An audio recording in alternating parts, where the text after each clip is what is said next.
The body of Benedict XVI had been lying in state in St. Peter's Basilica since the 2nd of January, where the faithful had been able to say goodbye to him until yesterday evening. Moved.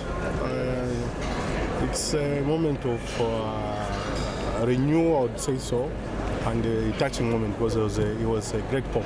Due to the Pope Francis's health, the funeral mass was presided over by Cardinal Giovanni Battista. The Holy Father was limited to giving a homily. Holding fast to the Lord's last words and to the witness of his eternal life, we too, as an ecclesial community, want to follow in his steps and to commend our brother into the hands of the Father. May those merciful hands find his lamp alight with the oil of the gospel that he spread and testified to for his entire life. The funeral ceremony was attended by 50,000 people. For the first time in history, the late Pope was bid farewell by only 2 official state delegations, from Italy and from Germany. There was no shortage of other world leaders, but their presence was in a private capacity. Poland was represented by President Andrzej Duda and Prime Minister Mateusz Morawiecki. Thank you very much to everyone who came here. Thank you very much to all those who were in spirit or in front of their television sets with us as well in these moments of saying goodbye to the Holy Father. It was an important moment because he was a very important figure for the Catholic Church. The faithful from around the world accompanied Benedict XVI on his final journey. He was a man of great faith, and I want to emulate him in kindness, restraint, and great faith. I am touched. This is my 2nd time in Rome, and it's a very solemn moment. I am very happy to be here. Benedict was a great pope, and he left the Church a legacy of friendship with Jesus. Joseph Ratzinger was born in 1927 in Bavaria. He was ordained a priest in 1951 and a bishop in 1977. He served as prefect of the Congregation for the Doctrine of Faith from 1981 to 2005. For many years, he was a close associate of John Paul II.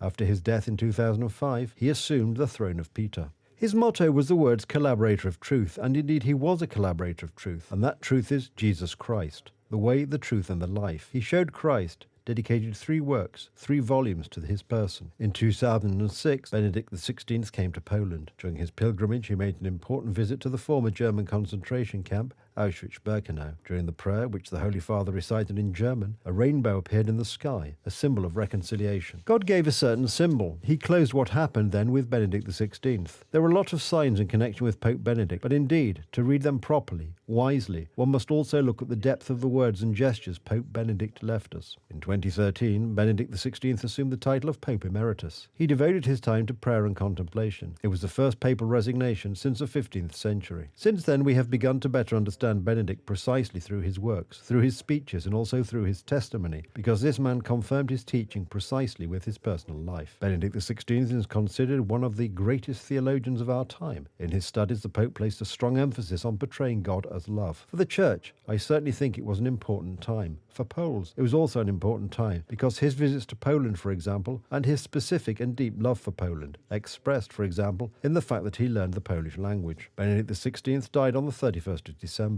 He had been suffering from multiple lateral sclerosis and had had speech problems since 2020. The retired Pope's body was laid to rest in the Vatican crypt in the former tomb of John Paul II.